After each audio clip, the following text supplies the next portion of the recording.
Okay, well, thank you very much for joining me this week. I hope everybody is well and that in various parts of the world your lockdown is either starting to ease or will ease or however it's running. I hope you're safe. So in this session 14, we'll be looking at the archive server. This is going to be a short presentation because the archive server is both simple to use and simple to set up. However, what it does is quite powerful and very useful in certain circumstances. So it's a good sales tool. Remember, the demo system has archive server installed, and we'll come back to that towards the end, and we'll talk about demoing it to customers. Now, if you look at any VBC that has an archive server installed, you'll see a menu item called Timeline. There it is down there on the left. Timeline is just the way that you access the archive server. The archive server itself is additional hardware that you need to install. And then when you install that additional hardware, and we'll talk about the specifications towards the end, then the Timeline menu item appears. So it's really quite simple.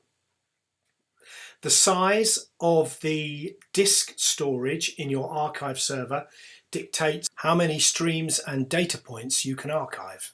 So let's dive straight in and have a look at the timeline in operation.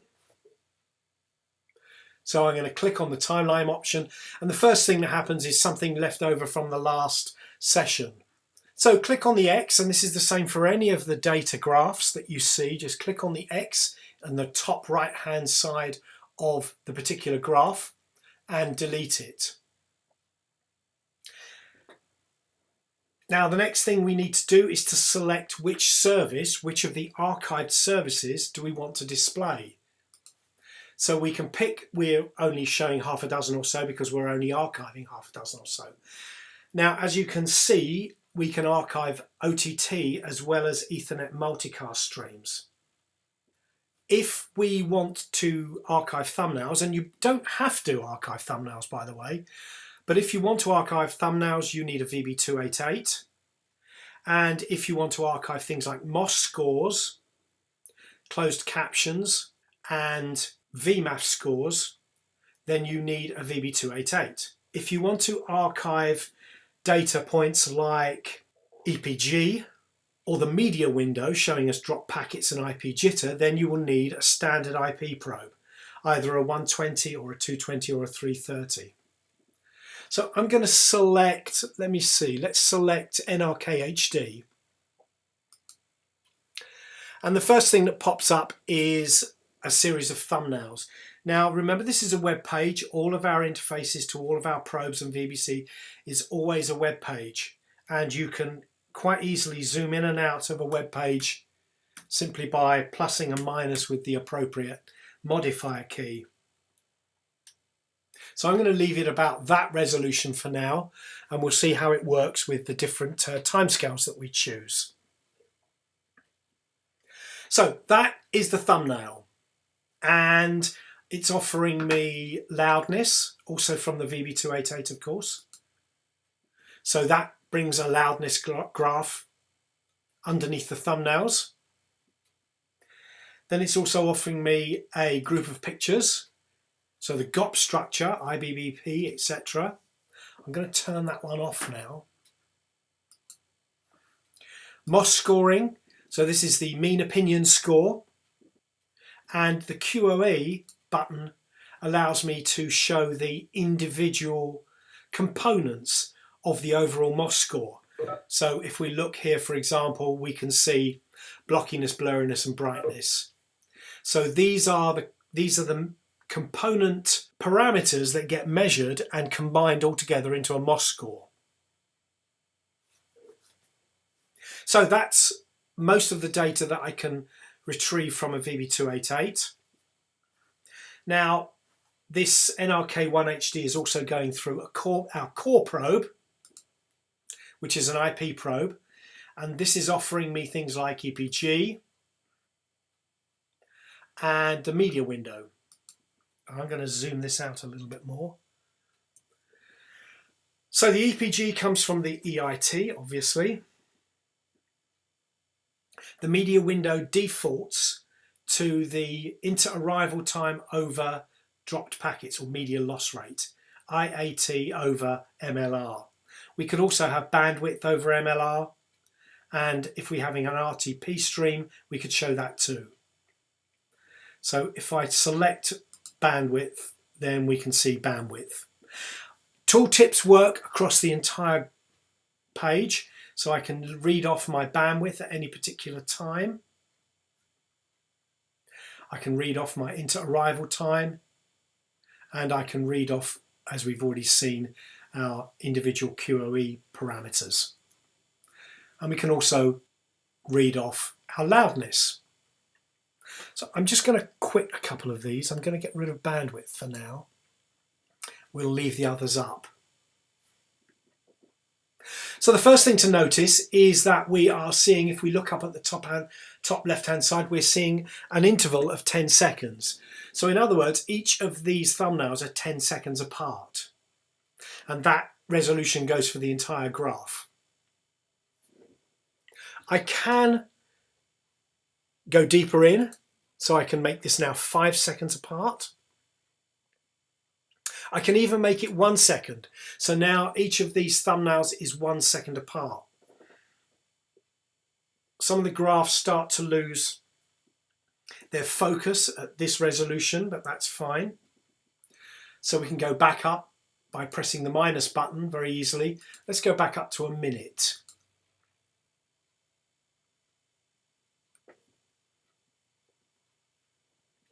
So now we can see the resolution of a minute. So each of these thumbnails is a minute apart. Now the easiest way of moving backwards and forwards in time is simply to click anywhere in the graph and drag. So basically we're scrubbing up and down. So we can scrub up and down as far as we want. And of course, depending on the resolution that you've selected, we've got a minute. And there we go. We can do 10 minutes. As you can see, we've reached the limit. We've reached the current time. And there are no more measurements beyond this time because this is now. But we can scrub backwards quite easily. And we can go as far as an hour. And now the EPG becomes a little bit more interesting because the EPG has changed, and you can see that it's changed by the color. So we have the name of the program as the EIT table shows it, and this will change depending on the program. If we go down to the media window, we can see that we have some drop packets here. We can see some excursions below the black line. So we lost 19 drop packets at 9:59, and we dropped 25 packets at 10:38. There's another way of navigating, and we can use the 10-minute button to go back 10 minutes very quickly.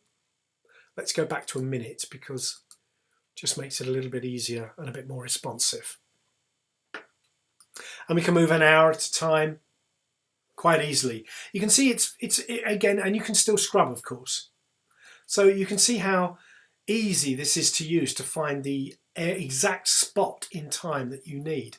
And if you want to go back further, we can go back to the day before yesterday on Sunday, and we can select Sunday at 10 o'clock. So the calendar display makes this movement around these 3 months worth of data very easy and very quick. Now, one of the nice things about the timeline is that you can save this particular view. So if I've got a view and I've set up various graphs and I find them very useful, then I can save this and I can give it a name. Let's just say training for now. If I could spell it, that would be good. And then I can save that.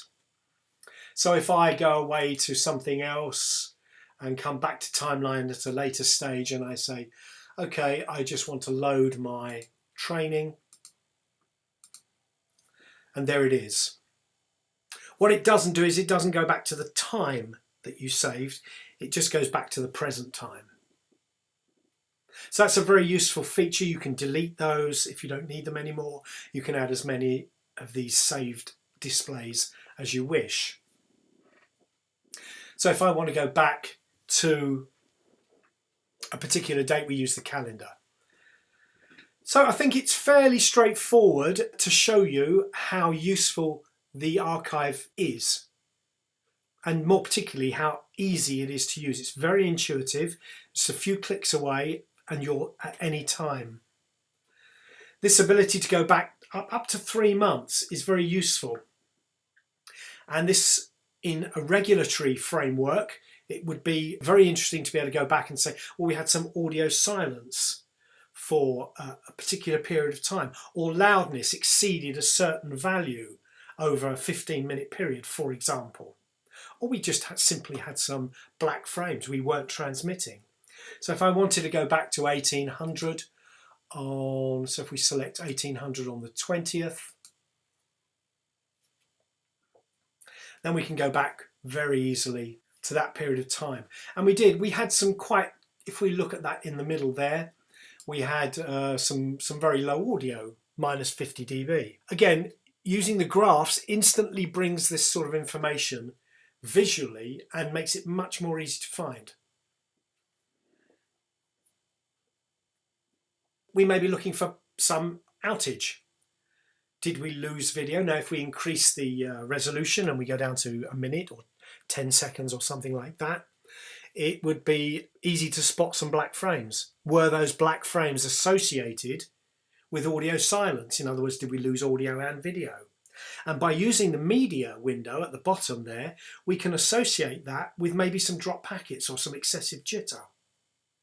So this lineup gives me the ability to track down issues that may have caused problems up to 3 months in the past.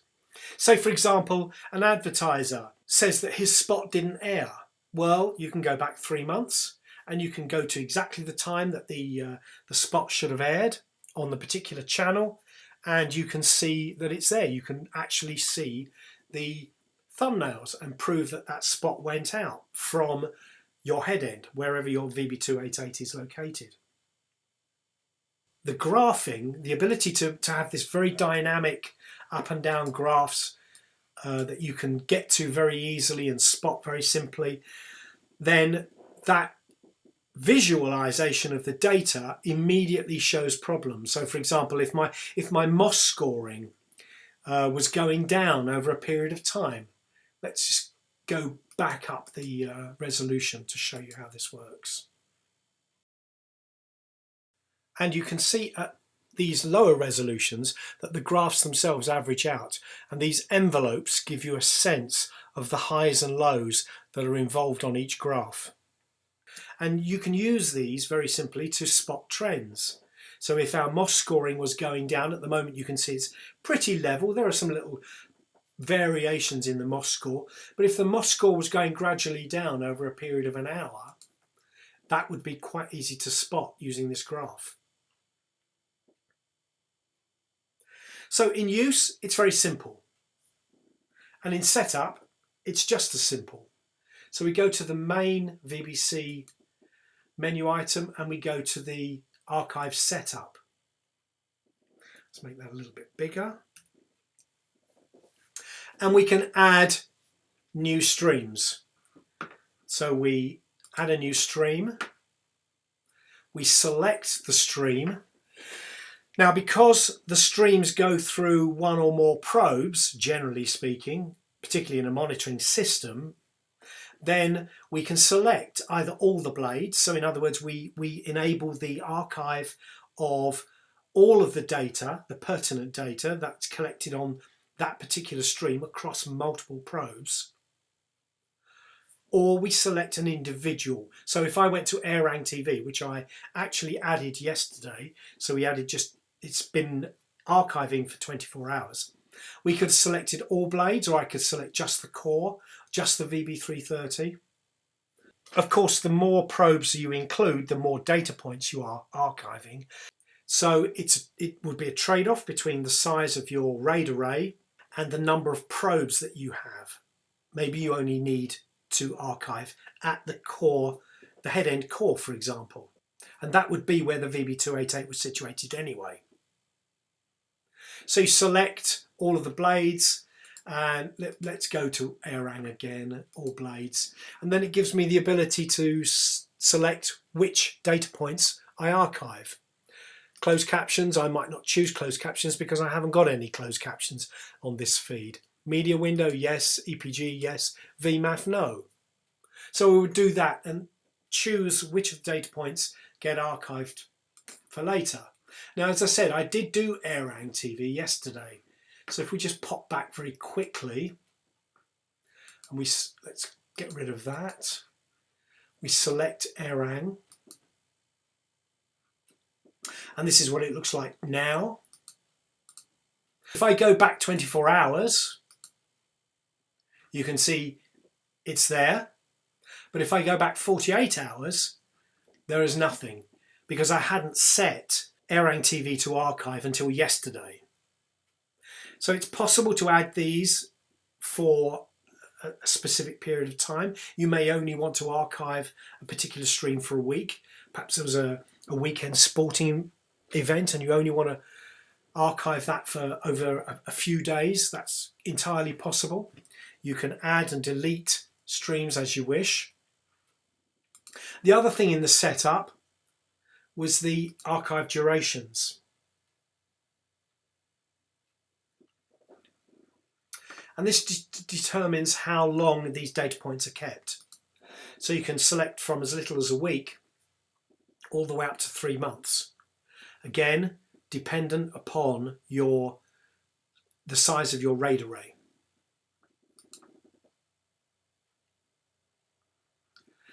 So I think I've demonstrated firstly how to use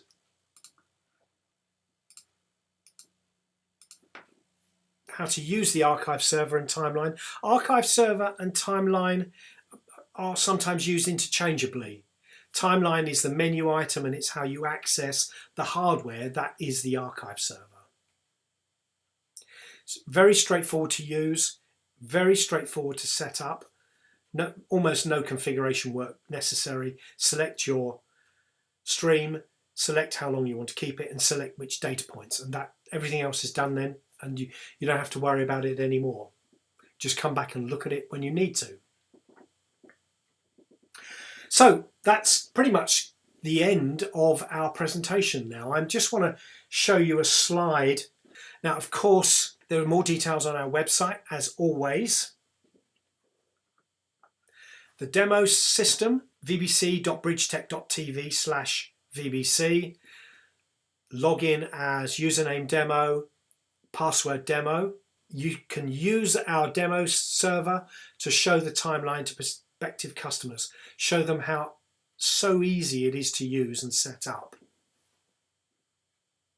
Okay, let's just show the slide. So the data is harvested from a VB288, in other words, which provides the thumbnails and closed captions and the MOS scoring, the audio scoring. All formats of video can be thumbed, including HEVC. So we archive thumbnails and EPG, that's directly from the EIT. Closed captions, that's 608 and 708. Loudness, MOS and VMAF. And we explained the difference between MOS and VMAF in the QoE presentation. So if you're a bit hazy about MOS and VMAF we looked at in the QoE presentation. So please go back and look at the QoE if you want to know the difference between MOS and VMAF. We can archive the GOP structure if that's important. We did see that very briefly at the beginning. The group of pictures structure, the IBBBP, etc., etc. So we can archive that if that's important. And the media window. The media window is the measurement of IP jitter, in other words, the inter-arrival time, and media loss rate, dropped IP packets. The minimum hardware requirement for the physical server is 4 × 4 TB RAID 5 disks. This gives an effective storage space of 12 TB. If you add more space, you can archive more streams, of course, and more data points. If you have a customer that's interested in the archive server, it's best to contact the regional sales manager to discuss detailed requirements that's based specifically upon their needs. That's the end of our short presentation on the Timeline archive server. I hope you found it useful and you'll look at some of the other videos in this training series.